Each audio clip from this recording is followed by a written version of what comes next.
Hello everyone, hello dear student, आप सभी का स्वागत है आज की क्लास में। आज की क्लास में मैं आपको सिखाने वाला हूं टैक्स इलास्टिसिटी और टैक्स ब्यूएंसी में क्या डिफरेंस है।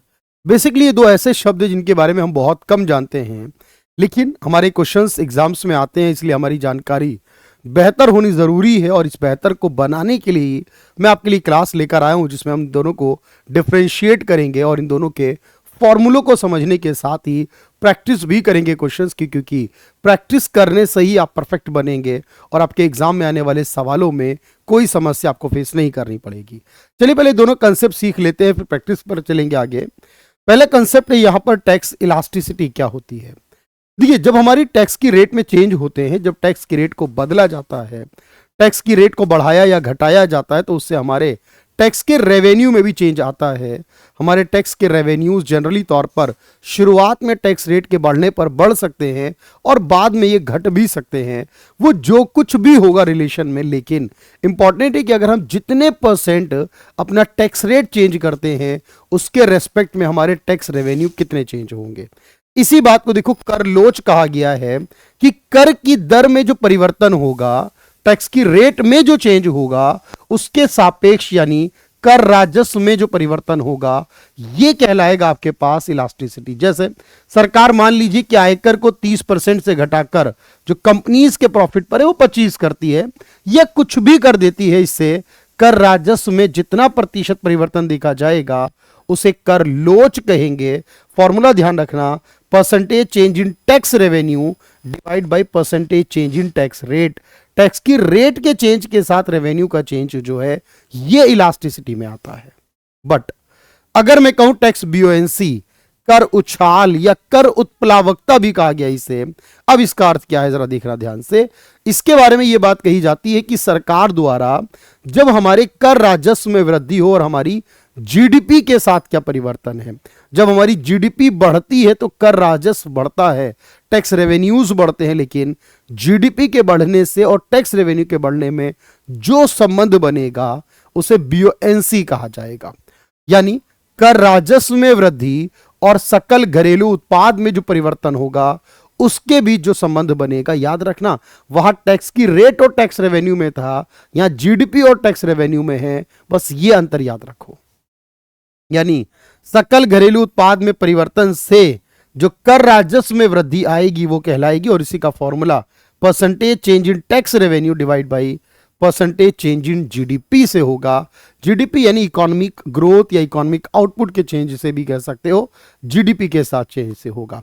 यही मेजर डिफरेंस दोनों में।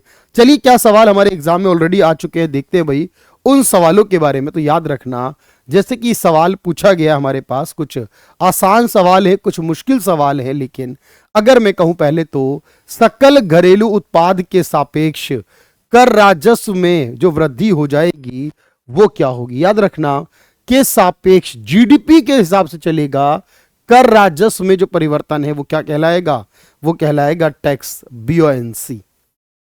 कर उछाल या कर उत्प्लावकता शब्द इसी के लिए इस्तेमाल होगा।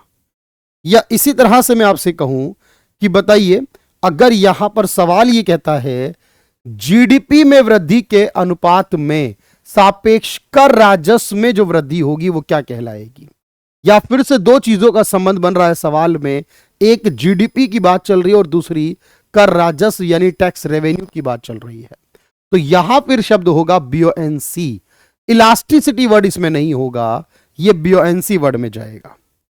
इसी सवाल को हम आगे बढ़ाते हुए पूछें, अगर टैक्स बीओएनसी का मतलब एक से ज्यादा आता है, अगर टैक्स बीओएनसी का अर्थ एक से ज्यादा है तो इसका मतलब क्या होगा बताइए। देखो, जब आप दो चीजों को रखते हो और दोनों की वैल्यूज को बराबर पुट करते हो तो आंसर एक आता है। ऊपर की वैल्यू ज्यादा हो तो मोर देन वन आता है, नीचे की वैल्यू ज्यादा हो तो लेस देन वन आता है। अब आपको पता है सर, मोर देन वन का मतलब ऊपर की वैल्यू, ऊपर क्या है टैक्स रेवेन्यू का चेंज, नीचे क्या रखा था जीडीपी का चेंज।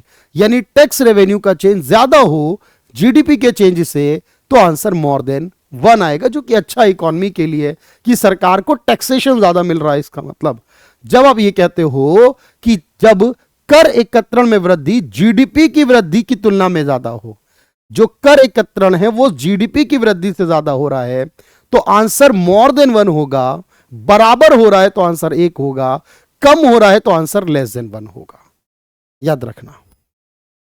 अच्छा, इसी तरह का सवाल यह भी पूछेगा आपसे कि दो ऑप्शन दिए गए हमें, अगर मैं इन दोनों ऑप्शन के साथ चल के देखूं तो क्या आंसर बनता है।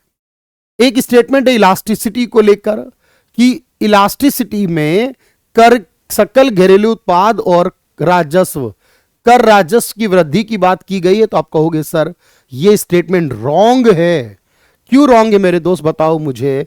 क्योंकि सर इलास्टिसिटी में यही बात नहीं है, ये बियोएंसी में बात होती है, ये बात बियोएंसी में होती है।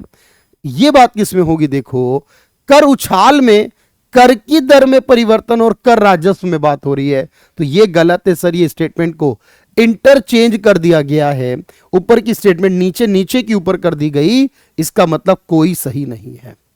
ये क्वेश्चन आपको सिखाएगा काफी कुछ। इसका अर्थ यह बना कि कोई सही नहीं है दोनों में से, दोनों के दोनों गलत हैं।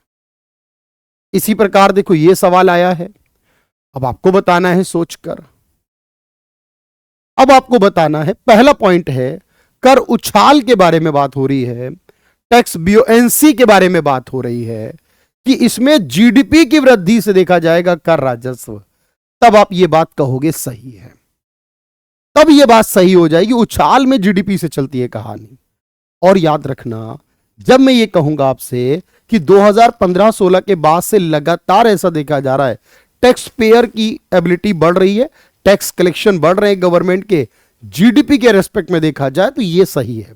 अब ये याद करने वाली बात है कि ये सही है या नहीं, तो ये सही स्टेटमेंट है कि यहां लगातार सरकार टैक्स बियोएंसी को देख रही है, और अगर टैक्स बियोएंसी अच्छा है तो फिर कोई समस्या नहीं है, फिर तो बढ़िया है, कोई दिक्कत नहीं है।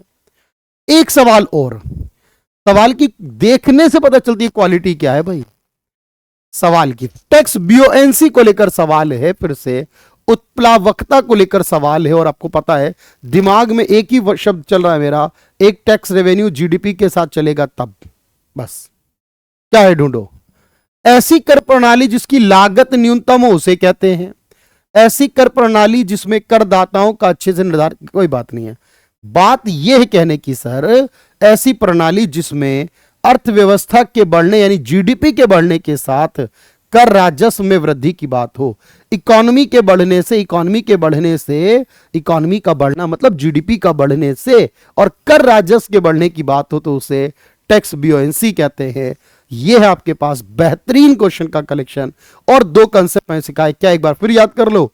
टैक्स इलास्टिसिटी में क्या होगा, टैक्स रेवेन्यूज के चेंजेस और टैक्स रेट के चेंज के साथ होंगे, और टैक्स बियोएंसी में टैक्स रेवेन्यू के चेंज जीडीपी के चेंज के साथ होंगे। ये दोनों का डिफरेंस है। ऐसे बहुत सारे कंसेप्ट अगर आप सीखना चाहते हैं तो मेरे साथ सीख सकते हैं यहाँ पर, और इसे आपको सीखने के लिए ज्वाइन करना है भाई मेरे साथ एक बैच, जिस बैच में मैं आप लोगों के लिए लेकर आ रहा हूँ इकोनॉमिक्स के बहुत सारे और बेहतरीन क्वेश्चंस।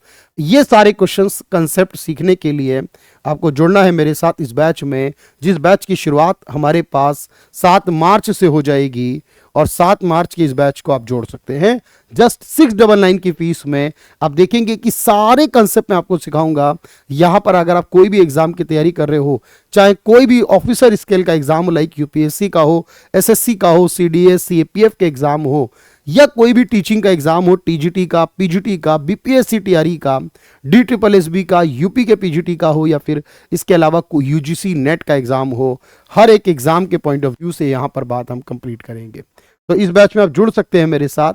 7 मार्च से हमारी पहली लाइव क्लास होगी। रजिस्ट्रेशन की शुरुआत ऑलरेडी हो चुकी है, तो जाएं और ज्वाइन करें, बहुत सारे कंसेप्ट सीखें, सेलेक्ट हो जाए इस बार, बहुत अच्छा चांस है आपके लिए। Thank you everyone, thank you so much.